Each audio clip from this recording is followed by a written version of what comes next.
In today's video, a group of they think it's all part of the game, but when the lights go out and they find something else in the room with them, they realize that not all of them will be escaping this room alive. We wanted to do something special for Lindsay's birthday. She just turned 30. So when the stars finally aligned and our calendars synced up, we decided we were going to get her something special. Lindsay always had a bit of a dark streak. Her birthday is just 1 week before Halloween, so by then everything is pumpkin flavored and covered in plastic spider webs. Spooky things were just part of her aesthetic, and even as a mother of two, we'd still see her sporting a skull necklace or pentagram earrings every now and then. But we were running out of time. We couldn't decide what to do. Some of us could set aside the whole weekend, others had to work or be home by midnight. It was getting difficult to settle on a single thing that would fit everyone. That is, until Aggie found something that was just perfect. An escape room. We all met up on a Saturday. It was me, Dawn, Aggie, and Lindsay. After a fancy dinner and a long walk, we arrived at the Apostle Collective building. They'd opened about a year ago, and they'd been booked solid all spring long. That we managed to book a room this close to Halloween was nothing short of a miracle. Some of you have probably heard about them. They're sort of a chain. They've got like 5 locations, most of them in Minnesota. The place was spot on. It didn't just have the classic Halloween stuff, but smoke machines, hidden speakers, projectors, the whole kit. The staff were dressed up in prosthetics, looking like old-time zombie carnival workers. We stepped in, they checked our booking, and gave us a little box of free popcorn. Lindsay was ecstatic. We told the staff it was all for her birthday, so they paid a little extra attention to her. She deserved it. As we stepped up to the door, they gave us an introduction. "You're stepping into the box of the Godless Grinning Witch," we were told. "This is our longest, scariest room yet. Pretty much brand new, apart from playtesters. You were lucky to get a booking. The other group canceled last minute. Either way, all you need to solve it can be found in there. Just try not to break any furniture or move something that's been bolted down. None of the clues will require a lot of force, so you wouldn't have to break anything or exert yourself." "Are there actors?" Dawn asked. "You can tell. But whatever happens, you won't be harmed. Something might reach for you, chase you, touch you. But no harm, so please try to keep that in mind." Are you leaving the door open?" Aggie asked. "Can we leave at any time?" "Just knock or send us a text. The door locks automatically, so we can open it remotely with a click of a button. Just knock." "So, what's the story? What's our deal?" interrupted Lindsay. "Ghouls, ghosts, vampires?" I was so happy to see Lindsay like that. She could barely stand still. The box of the Godless Grinning Witch is about a cruel witch who's trapped 4 souls in a little box. As they scramble to get out, they start realizing they're not alone. The souls have to find a way out while avoiding the monstrous beings trapped in there with them. There were no more hints, and part of the experience was going into it knowing just 2 things. We'd been captured, and we weren't alone. Aggie kept her phone so she could text for hints and reach the staff if necessary. The rest of us put ours away. This was going to be an intense game, with a solve time average of about 4 hours. That said, we were allowed to stay until midnight. And if we solved it without a hint, we got a very special prize. We could also send them a text to pause the game for a bathroom break. We put away our coats. Dawn did a little stretch, and Lindsay was visibly shaking with excitement. This was going to be good. I was the last one to step inside. Just as the door closed behind us, I noticed the staff member suddenly look off to the side. Their brow furrowed as they stepped back. In the blink of an eye, they were gone. Then the door slammed shut. There was something off, but I didn't want to alarm anyone. They were so excited, and the game was just getting started. It was a black, windowless room. Lindsay was being chatty, but Dawn and Aggie were kind of wondering what the hell they'd agreed to. After a few seconds, there was this chilling laugh, followed by a light.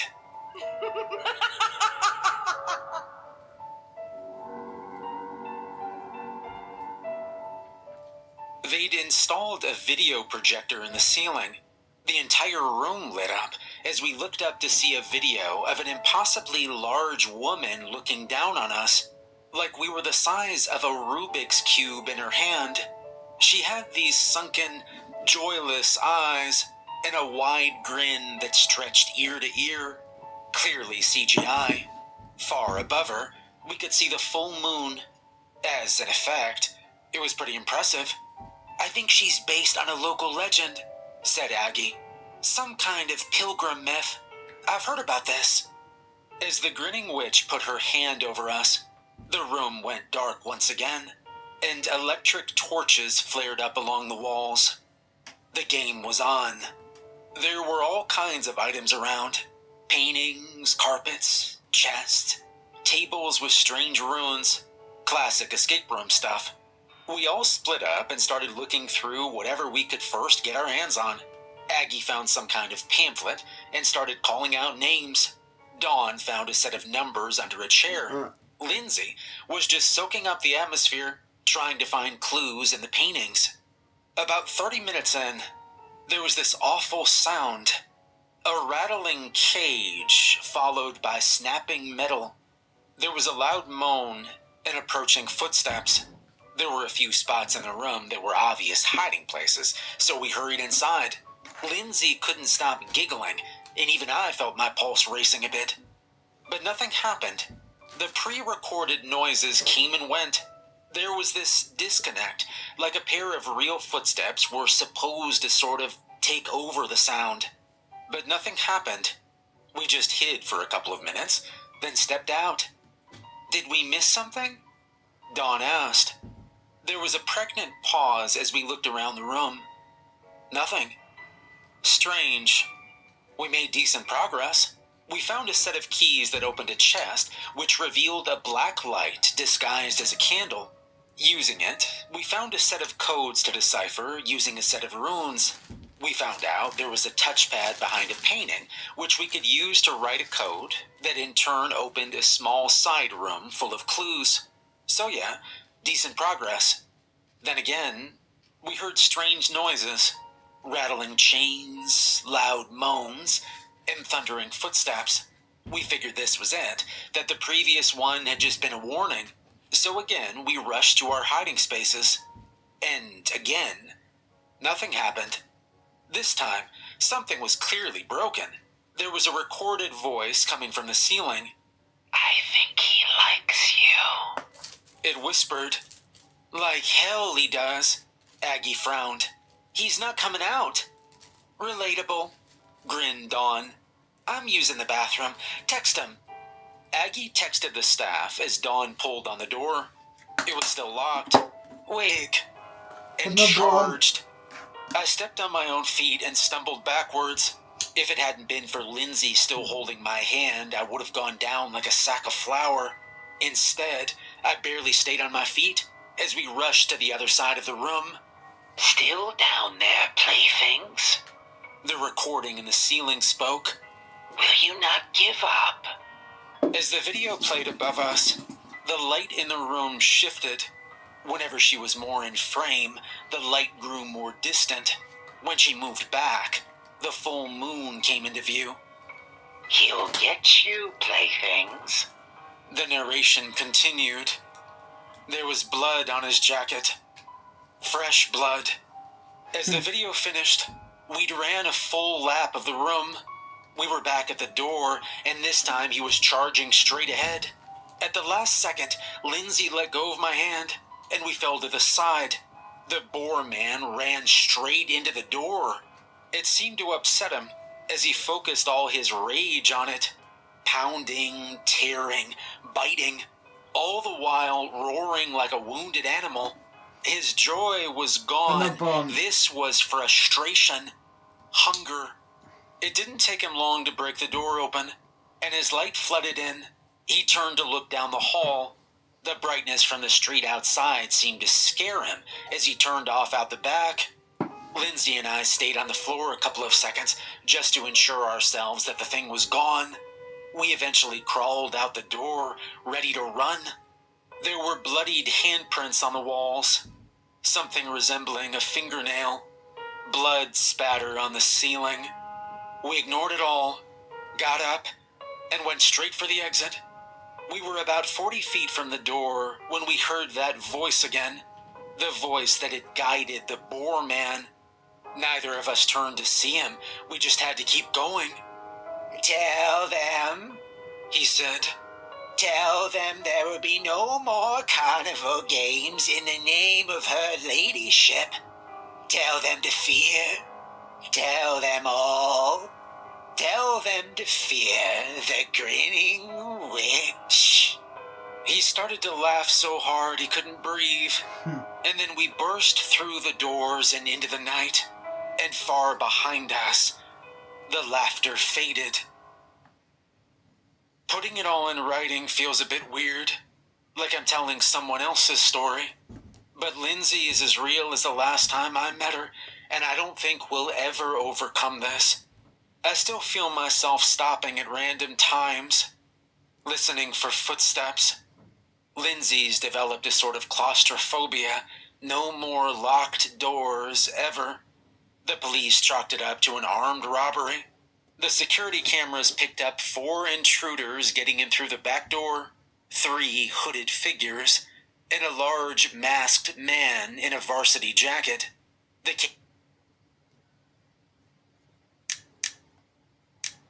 Twitch is. In today's video, a young reporter goes to an abandoned cookie factory and comes face to face with something terrifying. I could tell by the way he looked at me that Roger, my editor, was going to give me a pathetic assignment. I get that not every story is going to be Watergate or a princess in a car crash, but literally every assignment I get is reporting on trivial things like school board meetings and pothole repairs. I want to do some actual journalism. "The cookie factory's shutting down. Give me 2,000 words about it," he said. "The dump next to the bridge? I thought that went out of business years ago." "Well, it's still operating. Until next week, anyway. Here's the number of the manager there. Talk to him about the history of the brand, what it meant for the town, that sort of thing." "Their cookies suck," I offered.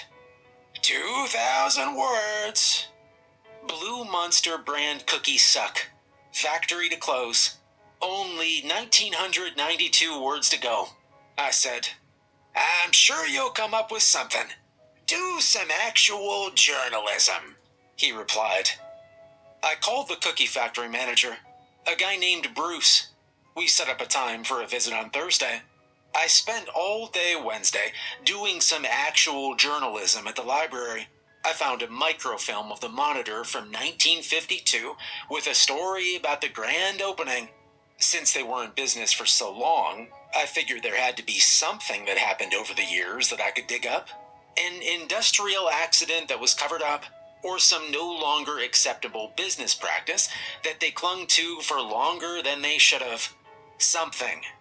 I thought I found it in another microfilm. In 1965, an ambitious district attorney brought them into court for false advertising. The issue was the Blue Monster cookie logo. "The healthiest cookies that exist, made from the same stuff you are," it said. The lawsuit said this gave a false impression that the cookies were healthful. A lab analysis of the cookies found that the logo was true. This was an exact quote from the court documents. The top 10 elements in the cookies, according to fraction by mass, occur in exactly the same proportions as elements found in the human body. For example, the human body is 3.2% nitrogen, 1.5% calcium, 1% phosphorus, and so on for the elements potassium, sulfur, sodium, chlorine, and magnesium. The ratio of elements in Blue Monster brand cookies matches these ratios exactly. Except for the water contents, if you were to eat 150 pounds of Blue Monster brand cookies, you would ingest precisely the same mixture of elements as if you ate a 150-pound human.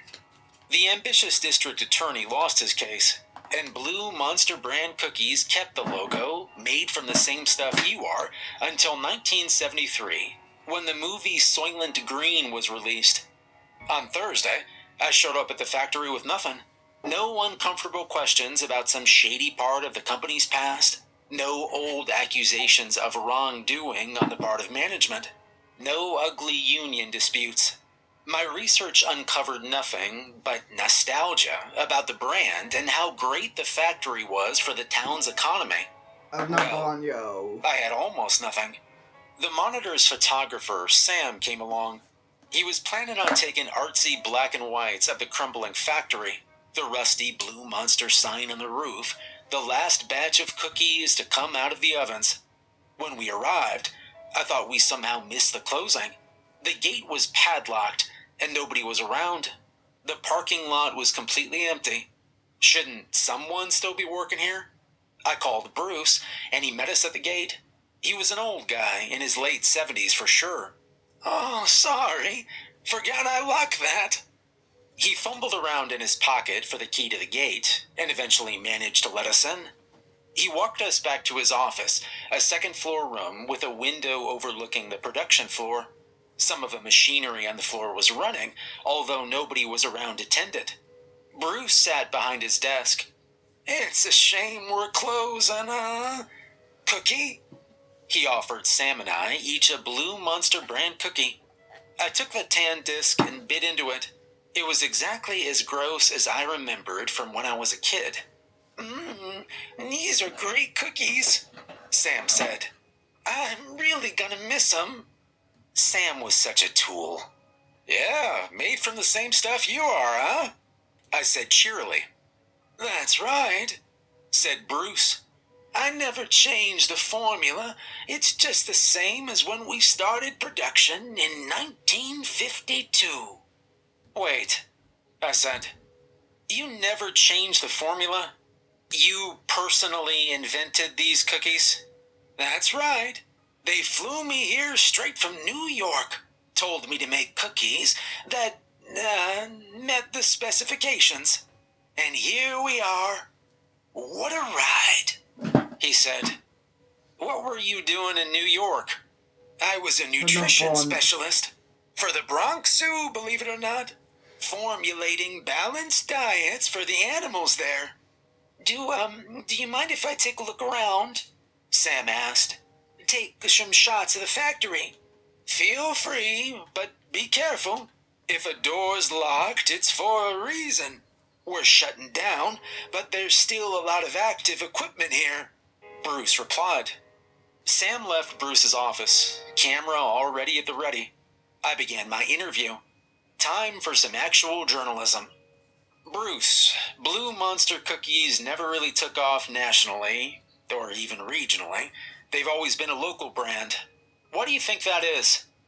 "Well, we never really did get the hang of marketing, I suppose. Budgets were always tight, and there was always some capital expenditure, new equipment or maintenance that had priority. I guess we just weren't that good at business." "And the brand name itself, why call it Blue Monster? What is that?" Bruce smiled, someone with an inside joke they weren't going to let out. He never answered. We were interrupted by a strange, deep sound that came from below. It sounded like the rumble of a passing truck or a huge engine starting up. But it also sounded like a word. I swear, the sound was a powerful, impossibly deep voice saying one word. "Cookies." Bruce's eyes widened for a moment. Then he regained his composure and stood up. The casual hum that said that it had no problem mixing the stuff in the bowl. And I slumped to the floor. I felt... Cookie Monster beef pathetic. They put something else in this story. Shit. That's another story. This one I'm hoping. Think modern medicine. He's awake. Sir, you've been in a coma for the last 27 years. Do you remember anything? Oh, I don't remember anything. I've been idle for so long. In today's video, a man checks his security camera late at night and Number sees one. his wife standing on the front porch, smiling creepily up at the camera. She tells him to unlock the door, but the man stops when he notices she looks different. I'm writing this in my neighbor's house where we're currently waiting for the police. I suppose I'll tell them the same thing I told Jack when I came banging on his door this morning. I can't exactly tell them the truth. They wouldn't believe a word of it, and I can't say I'd blame them. I'm not sure why I'm even telling you, except you may be the only people who would believe me. And I have to tell someone, or I think I'll lose my mind. For context, my house sits on a good amount of land that sits next to a large open field to the left of it. There's a few acres of trees beyond the field, a small forest, as my wife likes to say. Our closest neighbor, Jack, lives about 1.5 miles down the road, so we pretty much have all the space to ourselves. Our own little pocket of paradise. Beautiful and safe. Well, that's how I used to think of it. Now I don't feel safe here. Not at all. It's tainted to me now, and I don't know what to do. I've never seen anything like this before. If anyone reading this has ever been in a similar situation, or possibly knows what it could be, and most importantly, what I can do, please reach out. Last spring, Michelle, my wife, thought it would be a good idea to get one of those doorbell cameras. We'd had some things go missing, as well as some minor destruction on our property.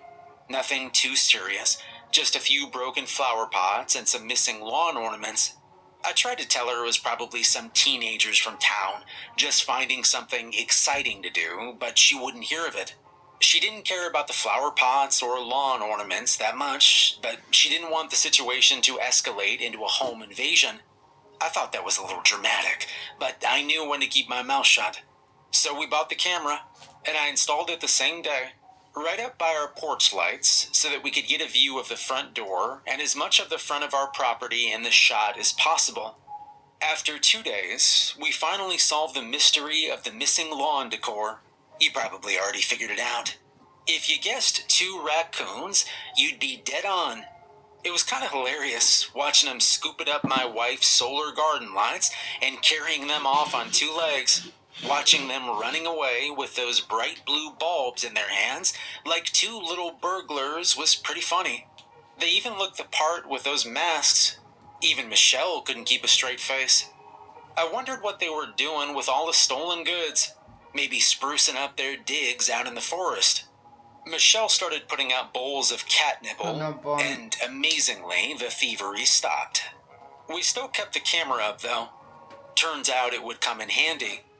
Michelle has been out of town for work for the last 4 days. She was supposed to be home last night around dinner, but called to tell me the plane had been delayed and she wouldn't be home until 4 a.m. or later. I told her I loved her and I'd see her when she came home. And that was that. It was an average night. Nothing out of the ordinary. I straightened up the house so she wouldn't come home to a disaster. I made some soup for dinner and fed the cat. After, me and Mona curled up on the couch together, me watching TV while she purred on my chest. I went to sleep around 2 a.m. I'd only slept a little over an hour before I was woken up by an alert on my phone. A notification for the security camera. Now, it wasn't unusual to get an alert, especially late at night. It was always some little critter, a fox or raccoon. But I grabbed my phone off my nightstand to check anyway. It was well after 2, and my immediate thought was that Michelle had gotten home earlier than she thought she would. I laid there listening for the sound of Michelle letting herself in, but it never came. Only silence. I groaned, figuring she'd forgotten her keys. Wouldn't be the first time. She was notorious for leaving them behind. Probably forgot them at the hotel or airport. I didn't jump right up to check, though, as I still hadn't heard her knock. So I opened the app and pulled up the live feed. Michelle was standing on the front porch, just staring at the door.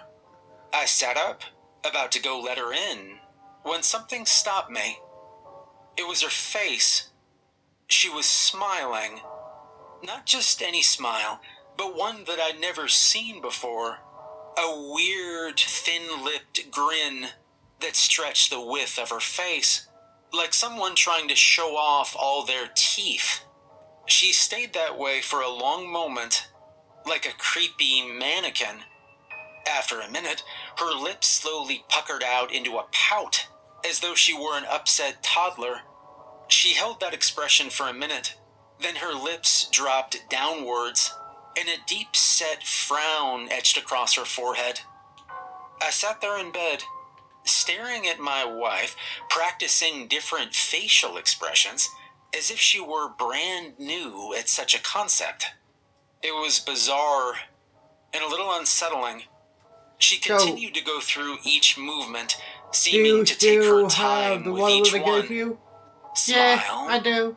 pout, frown. When you come over Repeat. My house last time, After watching her for before nearly this, 15 minutes, yeah, I do. I finally Good. recovered from my shock You and still have the confusion nugs? Of and course you pressed the don't. No, intercom. I'm out. Okay, of course. Babe, Well, here's a what cup of on earth nugs. are you doing? Here's a smoke. I said. Here's a joint. Her head snapped towards the camera, looking up at it with wide eyes. It was as if she'd forgotten the camera was even there. Then a smoke. Her mouth was Don't partially fuck with her hanging butt open now. on one side, caught between a smile and a frown. She didn't answer me, only continued to stare, her face frozen in that disturbing look. I waited for a long moment, unsure how to proceed. The longer I watched her, the more I realized just how strange she looked. I didn't notice at first, being half asleep, but now that I was wide awake, it was so obvious that I wondered how I couldn't have noticed immediately. For starters, she seemed much taller. The top of her head came to just over the little rod we use to hang our different holiday flags, the one I have to stand on my tiptoes to be able to reach. That wasn't the only odd thing about her. Her arms were much too long, hanging down past her knees. Even her face was different. It resembled her enough that it wasn't instantly noticeable. But when I really looked, I could see that her face seemed more narrow, as if it had been stretched from the top of her head to her jaw. And the skin looked too tight, as if it were 2 sizes too small, the bones underneath pushing hard against the flesh with her. "Honey, are you hurt?" I asked, my voice shaking. In response to my question, Michelle stamped her foot down on the porch, hard, shaking her head. Before I could say anything else, she reached out and took hold of the doorknob and jiggled it fiercely. I was instantly filled with dread at the mere thought of her getting in. "I'm not letting you inside," I said quickly. I could hear her jiggling the knob frantically, her face still staring up at the camera. She finally let go after a few minutes and made a sound almost like laughing. The sound of it made my skin crawl. "I'm home," she said. Her voice, like her face, was similar, but not a complete match. "I'm home. Open the door." I almost closed the app and called 911 right there and then. But I'll admit, I was afraid my wife was having some kind of medical emergency. "Maybe I should call for help," I said. She shook her head again, her long hair whipping from side to side. Then something happened, and that image will stick with me for the rest of my life. Michelle, with a thing that was desperately trying to be her, seemed to stretch right in front of my eyes. Her torso thinned out and grew so that her head slid against the ceiling. Its skin looked so tight that I could actually hear it pulling, wobbling, and rubber-like.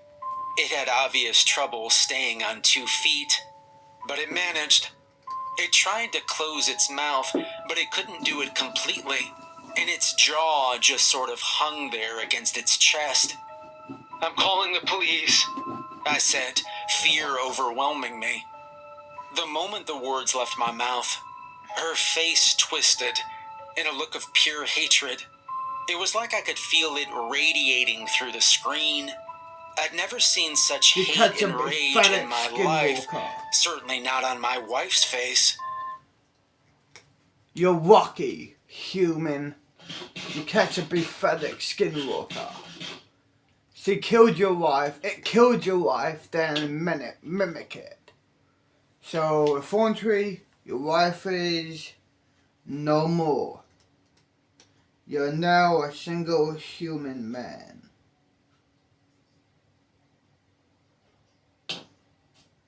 Unfortunately, you're now a single man. A human man, unfortunately. Press play. Quick as a flash. "Looks like I have lost my keys. Mind letting me in?" She batted her eyes up at the camera. I couldn't help but smile. She always had a way of making me feel completely at ease, even after witnessing a nightmare just hours prior. "Well, I suppose I wouldn't be a very good husband if I let you sleep on the porch all night," Come on. I teased. She grinned up at me, and I told her to hang on. I sat up and slipped on my slippers and got to my feet. And that's when I caught some movement on the screen. Far off in the field, a head rose up from the grass, standing tall on a neck much too long to come from anything human. A whimper escaped my lips, and I nearly dropped my phone. I was glued to the floor, unable to look away from that thing watching my house. The head bobbed slightly. Then the body rose upwards to meet the head, like a slinky sliding back in position. It stood in the field watching, and then to my terror, it began shuffling quickly towards the house That's how on it's smoking jerky now. legs. Then I I couldn't join. help but scream. Done. We're fucked. It was coming from my Done. wife, and it was coming fast, even with its unstable gait. I ran down the hall, dropping my phone in the process, skipping steps as I raced down them. I lost my footing when I hit the bottom and skidded across the front hall, colliding into the front door. I was screaming incoherently, fumbling with the locks. I could hear my wife's concerned voice asking me what was wrong. Then just as I was working to flip the deadbolt, I heard her scream, this time in pure fear. I finally managed to flip the deadbolt and rip the door open, taking a handful of her jacket and yanking her inside, locking the door behind her. I leaned against the door, panting hard. I heard a muffled thump on the porch, but then it was quiet. My wife was scared, pale, and nearly in tears. She refused to talk about what she'd seen and didn't want to see the footage of the thing on our porch. I let her get some sleep, assuring her that the house was secure. I stayed up, checking the windows in the live feed. I watched the field for any sign of that thing, but it seemed like it was gone. Soon after Michelle went to sleep, I decided to look at the video to see if I could tell where it went off to. I was scared to see it again. Maybe that's why I waited. I pulled up the video and watched that thing shambling across the field towards my house, its long arms outstretched and a look of longing on its face. Its smile was terrible the closer it got. I saw my wife on the screen growing worried as she heard me screaming through the house, totally unaware of the danger she was in, of the thing that was just mere feet behind her. I could barely make it out through the entire video, watching it get closer and closer. Just as it reached the porch, I could hear myself trying to unlock the door. But seconds before I pulled it open, those long arms reached out, gripping my wife by her shoulders and ripping her backwards off the porch. My wife able to scream only once. I didn't see what it did with her, but I did see it step up onto the porch. It put itself in front of the door, its limbs adjusting to a more human appearance. Just before my hand shot out to pull it inside, that thing grinned up at the camera, its lips stretched impossibly wide. For a moment, I almost didn't believe it. It was as if my brain wouldn't allow it. But as I stood in the hallway, attempting to process what I'd seen and what that meant, I heard the unmistakable sound of something shuffling up behind me. I ran then. I didn't look behind me. I didn't want to see what I knew I would see, something eerily similar to my wife, with gangly limbs and skin stretched taut over sharp bones. I knew if I looked back, my mind would snap, and I'd never recover. I ran faster than I ever have, tearing off out of the house and down the road, too terrified to look back even once, sure that I'd see those long arms desperately reaching for me. I made it to my neighbor's house and pounded on the door. I told him that there was an intruder. I didn't know what else to say. He'd never believe the truth. We went back to my house armed with a rifle, but of course the house was empty. We couldn't find Michelle either. All we found were what looked like drag marks through my lawn, running right through the field. I didn't have to look at the video to know what made those tracks. We Just searched found the the field video. and the woods, but didn't find much other than some strands of Human. hair that looked an awful lot like Michelle's. The hair was high up on a branch, in a tree that would be extremely difficult to climb. Jack said it must have been a bird that had done it. Flew the hair up there for nesting material. I guess he didn't see the blood splatter along the trunk. We eventually went back to Jack's place and called the police. Showed him. Jack thought it best, Show him the I blood splatter, agreed. human. but I know it won't make much of a difference. Michelle is long gone by now. I just hope she didn't suffer. The guilt I feel for not saving her, for not knowing that Really? thing what... Yep. I teleported me today. Done.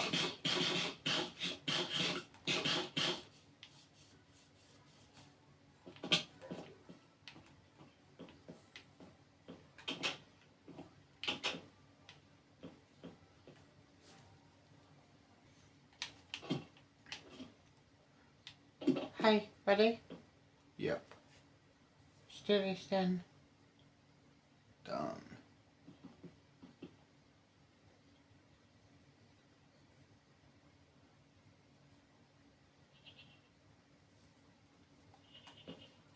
Let's do this.